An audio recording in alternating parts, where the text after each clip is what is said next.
Roman Reigns was written by ChatGPT, the entire Bloodline storyline is questionable, Cody Rhodes might be turning heel, and also Chris Jericho might be coming back to the WWE to essentially steal the AJ Styles retirement tour.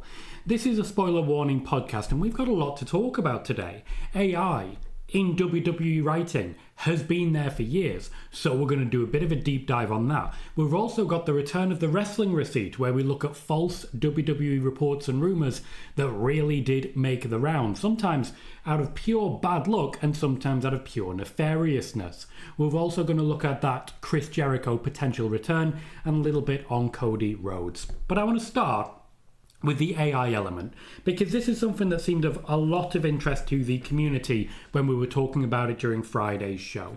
I can confirm that reports of the WWE using AI to further creative and simplify the process are accurate, but the idea that it's got anything to do with Triple H's political ambitions are simply nowhere close to true. Triple H, I've asked him the question myself, was never very interested in being a suit in the first place. He actually, and he's on record saying this, I've got the recordings and can share them after this, he never wanted to be a suit, he only ever wanted to be a wrestler. Now you're saying he wants to go into politics? The man does not. The stress alone is not going to really work out for him. If anything, in WWE, the person engaging most with this current Trump administration is Nick Khan, the CFO, who does have ambitions of going further in that field. It is Nick Khan who is the main reason that the WWE are still yet to field a PLE in Mexico, even though they spent years planning it.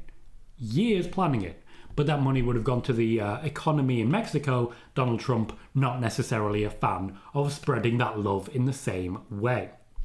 As regards the AI element, I said at the top about Roman Reigns being ChatGPT. That's true. Many elements of the Bloodline storyline were written and planned out using ChatGPT. One of the most infamous AI tools that there is, probably the most well-known and the most easily accessible. It's available for free. You can use it right now to plan out WWE storylines. They're not necessarily bad. They're also not necessarily good, because AI does have a habit of making mistakes. But for an opening framework, which you can then edit, it can be very useful. I'll give you some examples here. When Sami Zayn joined the Bloodline, it is Sami Zayn who is responsible for the phrase Usi. It is Sami Zayn who is responsible for that magic. However, the main story beats, stating, for example, it's at the Royal Rumble, Sami will turn. It's at Elimination Chamber, we'll see Sami Zayn get the championship match. That planning of this happens here, was originally done by ChatGPT. And it's one of the reasons that the Bloodline storyline stands out even during a pandemic. Every single week, there was a tiny, incremental advance in the storyline. Because the way the storyline was originally set out was, this happened at this PLE, this happened at this PLE, this happened at this PLE. I can't confirm it, but my immediate suspicion would be that ChatGPT wanted Sami Zayn versus Roman Reigns at WrestleMania, but the WWE wanted Cody Rhodes instead. That's where I think the pivot happened, because the Sami Zayn in the Bloodline storyline was planned out by Paul Heyman on an overall framework originally put together by ChatGPT. Immediate question for you guys, put it in the chat, put it in the comments. Did you like the Bloodline storyline? Because if you did, you liked a storyline that was heavily involving ChatGPT. So why then would we be against using that more going forwards? The WWE has used elements of ChatGPT to try and pitch new ideas to the Wyatt Six. They've all been turned down. So it's in no way infallible. And I think as much as anything, we have to give some credit to ChatGPT for the beats, but you have to give more credit to Paul Heyman for the editing. You have to give more credit to Sami Zayn for what he made of it. And of course, you have to give more credit to Solo Sikoa and his wonderful singing voice. You also have to give less credit to The Rock, who turned up, said, screw ChatGPT, I'm going to do things my way. And then Triple H said, haha, see how that goes. And it did not go well. There's a few other elements of AI in WWE that I want to talk about, but there's a few examples that people have given me over the last few days of things that I find quite interesting. We could book a storyline right here and right now, and in fact user Coot43 has already done that and sent it to me via the Discord. The Discord link is in the description if you want to join. He had AI book the AJ Styles retirement tour, and he shared with me what it presented him with. And to be clear, apart from a few edits and a few changes, this isn't bad.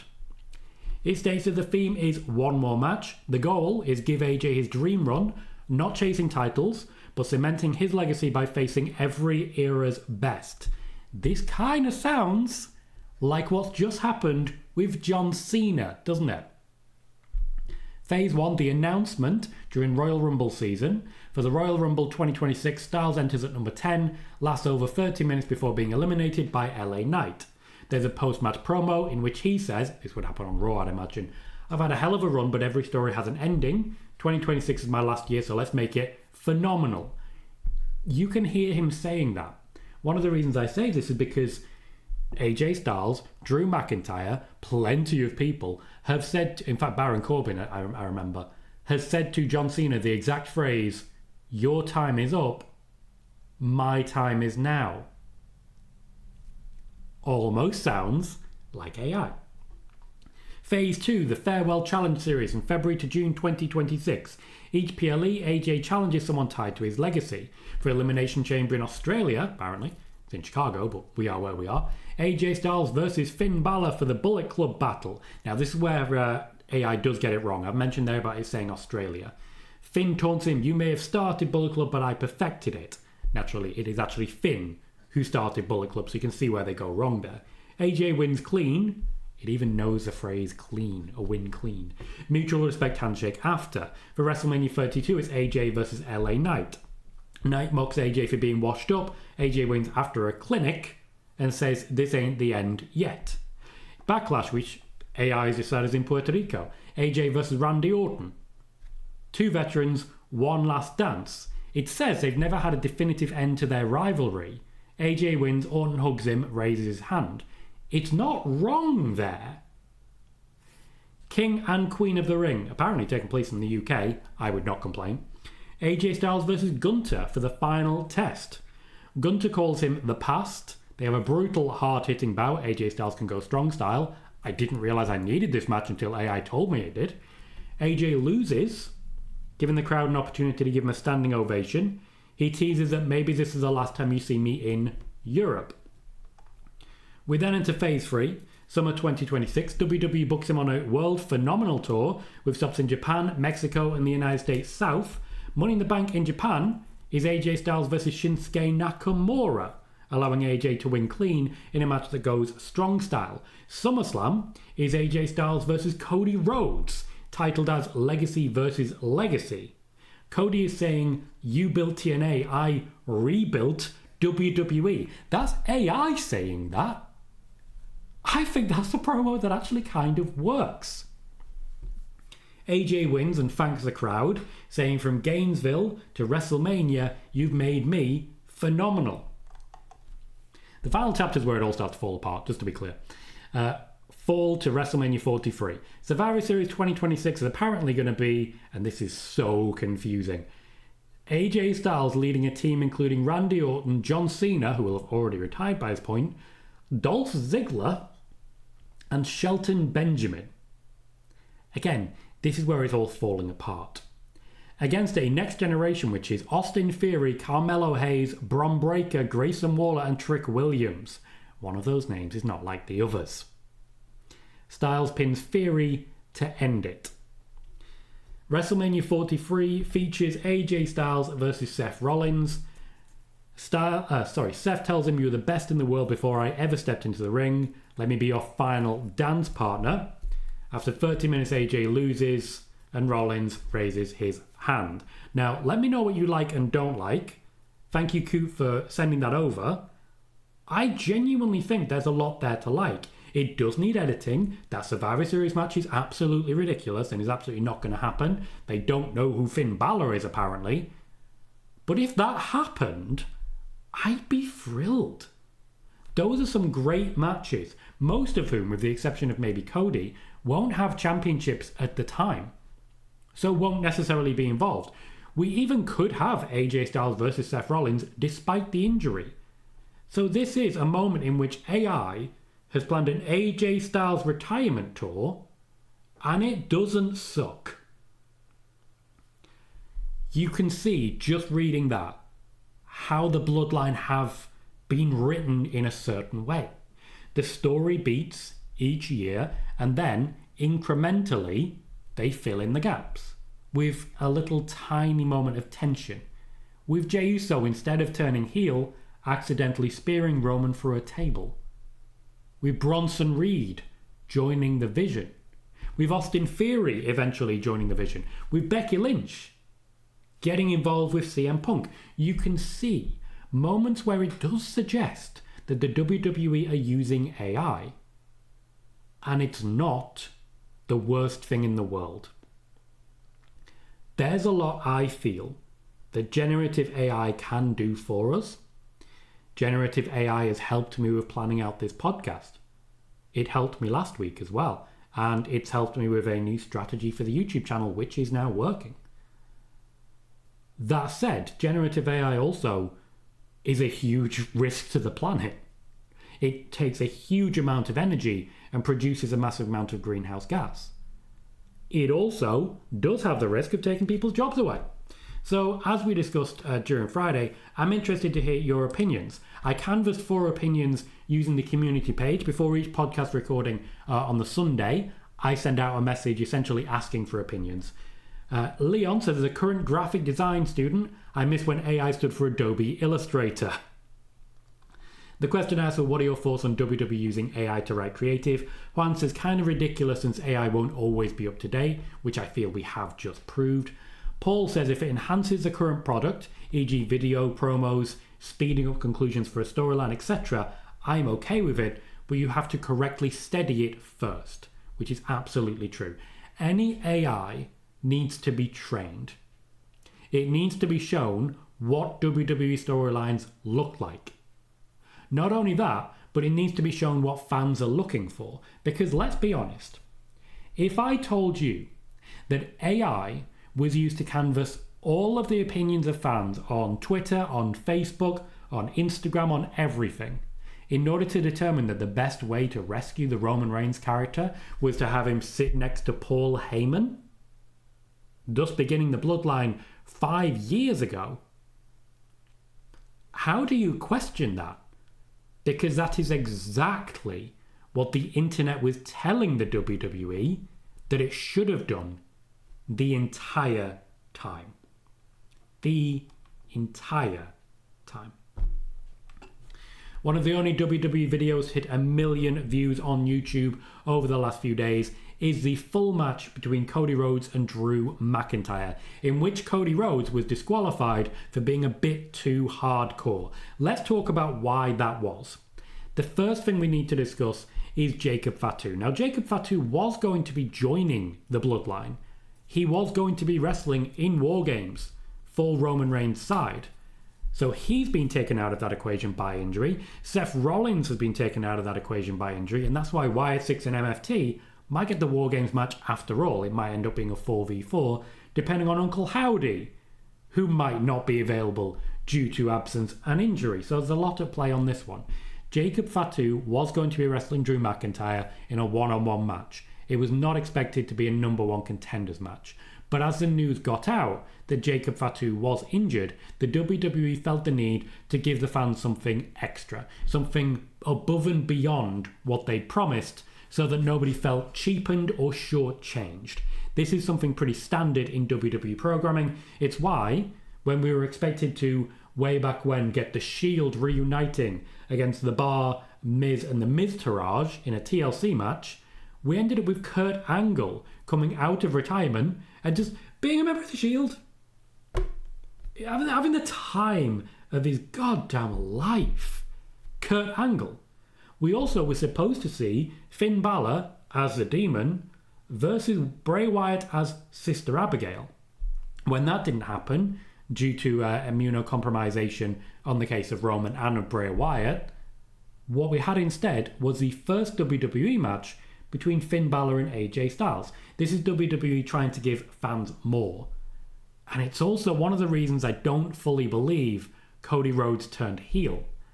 I think it was a very last-minute booking decision to give the fans something above and beyond, such as, for example, an unscheduled WWE Championship match. Cody Rhodes might not have actually brought his wrestling gear because he was never planned to wrestle. Although, of course, it might have just been selling the moment the man can wrestle in a suit. Credit where it's due, I can't do that. I also definitely can't run in heels the way Charlotte Flair does. That woman can walk on very small surfaces. Very strange. Anyway, as regards Jacob Fatu, they don't really know what's going on. Neither do I. Whereas at least they know with Seth Rollins that he's going to need surgery and might miss WrestleMania. More than likely he will. With Jacob Fatu, it is looking like it could be a couple of weeks, it could be a couple of months. They don't know. As regards Cody Rhodes, a bit more of a hardcore element, I feel was just the WWE's way of writing themselves out of the corner that they automatically find themselves in when they lose out on a match that they were planning to have and throw Cody Rhodes in there instead. There's only so much they can really do to hide the fact that sometimes they don't really know what they're doing. They're just trying to make sure no one leaves disappointed. We will be talking about Chris Jericho in a moment, but there is something I want to discuss before that, and it is the return of a segment that people really seem to have quite enjoyed. We did a few wrestling videos on this a couple of months ago on the Wrestling Receipt, where I look at the latest in wrestling rumours that simply were not true, for a multitude of potential reasons. I look at the people who've re-reported what I've already reported, and I ask the question, why are people lying? Why are people trying to trick you? And how are people constantly profiting from this ridiculous world we live in, where you can say whatever you want and get away with it?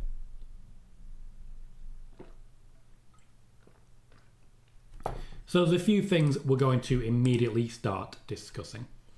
We are going to start with, once my screen loads, way back when. We are going to go back all the way to the 3rd of October. I'm just going to do October at this point, and then we're going to catch up sort of week on week as we go. Wrestling Observer Radio's Dave Meltzer heard the reason Andrade was able to return to AEW so soon after his WWE exit is because there was no non-compete clause in place. He was fired. This has been proven false by the fact that Andrade is no longer allowed on AEW TV because the WWE are trying to establish a non-compete clause. As I've mentioned, I don't personally believe that non-compete clauses can be legally binding when someone is not actually an employee, because WWE wrestlers aren't considered employees. It's a very strange world to be living in.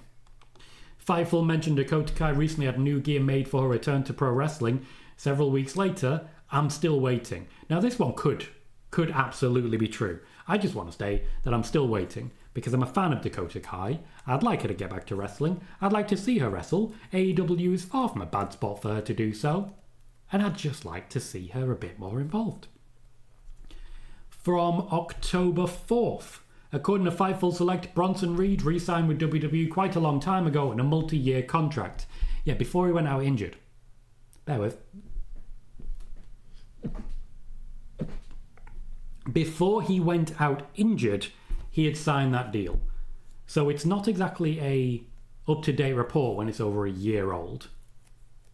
The outlet also mentioned that Andrade signed his new deal with AEW over the last week. However, creative plans were already in place for him before he signed. Now this report could potentially be the reason that Andrade is no longer on AEW TV.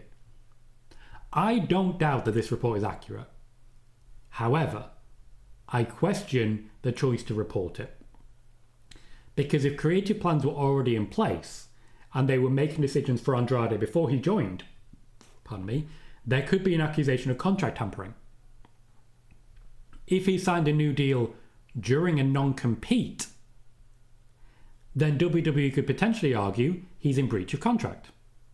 Even though he may not be breaking the law, if he has signed a document stating that he will not work for a different company for a period of 3 months, and he has breached that. They could potentially argue that in the courts.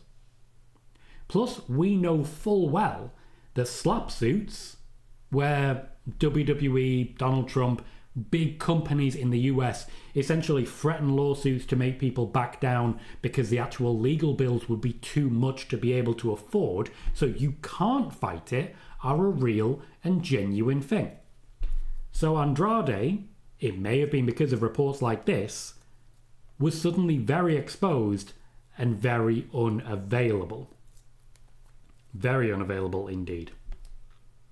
Tony D'Angelo's current absence from NXT is not because of an injury, per Wrestling Observer. He simply asked for time off. Tony D'Angelo has been missing for a while now. He's a bit on and off at times, but the main reason is that the WWE are trying to make a decision as to whether they want to keep him. Wrestling Observer state that Alberto Del Rio's contract was inherited when WWE bought AAA, but still nothing has been finalised in regards to whether or not he'll ever be used by the company. Some backstage have pulled to use him, but others don't want to. Now, this is an accurate report. However, the Wrestling Observer also reported that Alberto Del Rio would not be bought out by WWE. They also reported that he'd been fired. I reported that his contract was being bought out with everyone else's, but WWE had very little interest in using him. I reported this months ago, when in fact AAA was bought. So this is one of those situations where the Wrestling Observer, bless them, have reported 3 or 4 contradictory things, and they've just all run with those headlines. Always frustrating to me personally to see things like that continue to happen. As regards Santos Escobar on October 7th, PW Insider claimed WWE offered Santos Escobar a higher contract and he turned it down. Meanwhile, Fightful Select says it was more about creative dissatisfaction than money. Then he signed a new deal with the WWE for more money, without particular promises of enhanced creative. I reported at the time that he was not offered a higher contract. In fact, that higher contract only came after he'd officially left. The same thing happened a long time ago to Drew Gulak, if you remember him, before, the Ronda Rousey thing. While mentioning Killer Cross, Jasmine Nix and Escobar turning down WWE offers, Sean Ross Sapp mentioned there might be more coming too. Yeah, there absolutely might be. WWE are undercutting people at the moment, but Escobar didn't turn down the offer for long. He did come back. Killer Cross turned it down, Jasmine Nix turned it down, but Escobar did, in fact, return. Wrestling Observer, but this time in no way their fault, from October 8th. On Wrestling Observer Radio, Dave Meltzer said Roman Reigns is currently slated to be in the War Games match again this year at Survivor Series. Because he's also expected for the Royal Rumble, Meltzer speculates a possible match with Seth Rollins won't happen until maybe WrestleMania next year. The plan for WrestleMania was going to be Seth Rollins versus Roman Reigns for the World Heavyweight Championship, and it looked like the World Heavyweight Championship was going to be won by Roman Reigns. So that's unfortunate, very unfortunate. The Observer notes that multiple people within WWE believe Santos Escobar is headed to AEW. Always question marks around reporting of that ilk. According to Wrestling Observer newsletter, WWE is planning to book Seth Rollins vs CM Punk in a World Championship match at Saturday night's main event on November 1st. Tiffany Stratton vs Jade Cargill is penciled in for that card as well. This again, not their fault in reporting, purely unfortunate because that is definitely where they were heading. Jacob Fatu vs Drew McIntyre is also listed internally as a match for that Saturday night's main event lineup. Once again, unfortunate rather than untrue, and there are many question marks still to come on that one. I think that's all I've got for your wrestling receipt. A few, I think, valid questions being asked there about what the WWE are doing and what people are actually reporting about it, because my word, there is a lot of question marks to be asked there. Chris Jericho. There are reports that Chris Jericho will be returning to the WWE for a Hall of Fame induction and a retirement tour, and I can state exclusively at this point, Chris Jericho is trying to create reporting to make that happen. Wrestling media are taking every opportunity to try and drum up interest on behalf of Chris Jericho, because essentially Chris Jericho is trying to make them, and he's very successfully doing so. There's a video on this channel in the WCF Wrestling. Just go into the videos and go for the most popular, because it's one in which CM Punk did this exact same thing using Nick Hausman, if you remember him. Nick Hausman, as I recall, the last headline he made was a potential accusation against Chris Jericho. So I can't imagine Nick Hausman's going to be used by Chris Jericho in this light. For a retirement tour, I would argue that Chris Jericho does still have life in the bones, does still have good matches he can deliver, but I don't think, unfortunately, he's at the same level of an AJ Styles or a John Cena. I also think if he's going to do a big retirement tour, while he's given a lot to the WWE, there is recency bias. What have you done for me lately? He's not John Cena. Admittedly, he's also potentially on a par with AJ Styles, but AJ Styles is not going to get the John Cena treatment. So if Chris Jericho is casting envious eyes towards the John Cena retirement tour, I'm sorry, Chris, but you ain't John Cena. From what I'm told, WWE have offered Chris Jericho a Hall of Fame induction. They've been offering that to him for a few years now. It's one of the many ways in which they seem to be trying to get him to just quietly retire. Just quietly go away. Just quietly stop wrestling entirely. As they have done with many in AEW, such as Jeff Hardy way back when. Though it looks like Matt and Jeff Hardy will get their Hall of Fame induction after all. They will be a tag team rather than first ballot. Chris Jericho may in fact get in ahead of the Hardy Boys. Not a world I ever imagined living in. Not a world I imagined living in at all, especially now with the Hardy Boys back in TNA. But we are where we are. And as confusing a concept as it is, that is where we are. It's difficult for me to sit here and talk about Saturday Night Main Event. What I want to do going forwards is end each of these podcasts with a roundup of what's being planned for the next PLE. Each week that will evolve, and each week that will become a bit more interesting. But one of the things I do want to mention, particularly going into WrestleMania, is that the WWE have already begun planning. We know that they were planning Seth Rollins versus Roman Reigns, and that seems incredibly unlikely at this point now. Disappointing, but we are where we are. It also would have meant that CM Punk was available and not competing for the top championship. There was talk of Gunther versus Brock Lesnar. There is still talk of Gunther versus Brock Lesnar for WrestleMania, so I do find that likely eventually to happen. I think that's a WrestleMania match. Io Sky versus Rhea Ripley. The story's right there, why wouldn't they go for it? There is talk of Alexa Bliss and Charlotte Flair keeping the Women's Tag Team Championships until WrestleMania, where they would compete against Nikki and Brie Bella, the Bella Twins versus Alexa Bliss and Charlotte Flair. I do feel like that's a match that could be very fun. There's nothing at the moment planned for the Wyatt Six, because Wyatt Six have unfortunately been on and off available. So nothing serious is planned right now, but I do feel like we could go all the way with the Wyatt Six and the MFT. Solo Sikoa needs something to do, and Sikoa versus Uncle Howdy, it got some HS chants from the crowd. Why not push on to that? There are discussions in WWE about it potentially being another Shield versus Wyatt family match, something that is still very highly regarded in the annals of six-man tag team matches. Followed up, of course, by Evolution versus the Shield, which led to the Shield breakup with Seth Rollins turning on Roman Reigns and Dean Ambrose, if you can remember, of course, Dean Ambrose. There is talk of more tag team matches. Initially, we were looking at Bron Breakker and Bronson Reed defending the tag team championships.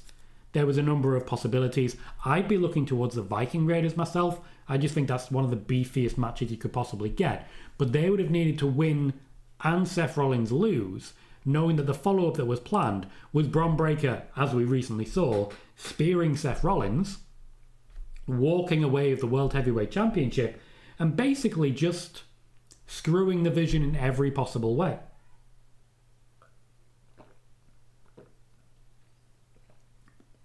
Plans for Drew McIntyre are hard to find. Genuinely hard to find. And they have been for years. Drew McIntyre is one of those who tends to be booked quite late. if he's not going for the absolute top championship. And on SmackDown, it's difficult to say this will be the guy. I would have lent towards Jacob Fatu if Jacob Fatu wasn't already feuding with him when it all came crashing down. So I do feel they could push back on that. SmackDown is not really delivering obvious opponents for anyone right now. It's really not. So who could Drew McIntyre face? A very hard question. Cody Rhodes seems unlikely to me. Sami Zayn's a possibility.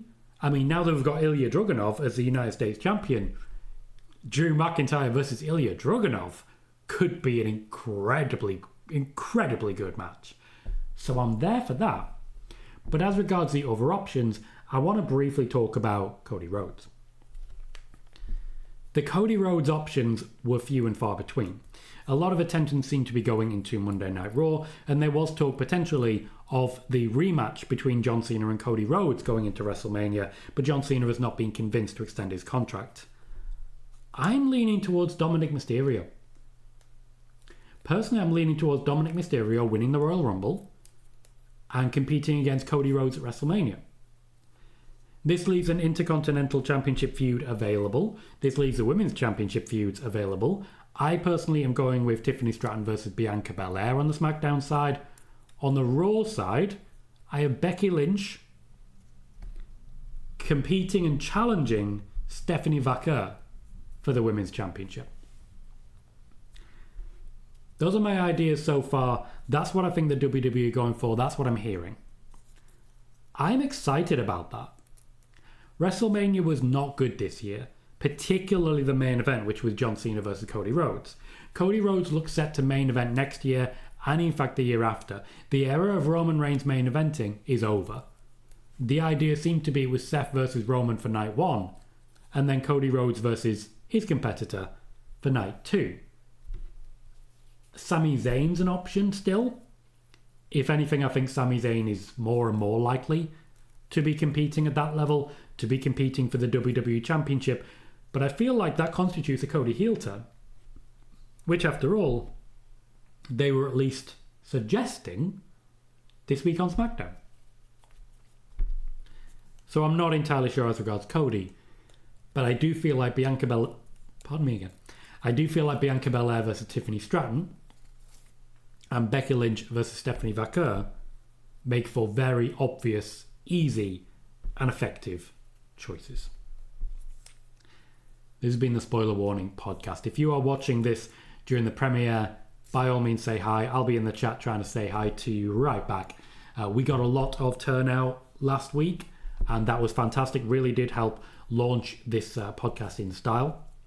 We also, because of the attendance in the podcast, because of the amount of likes on the video, the live show on Friday, hit a new record for that, at least for the month, going above 1,000 views for the first time in a couple of weeks.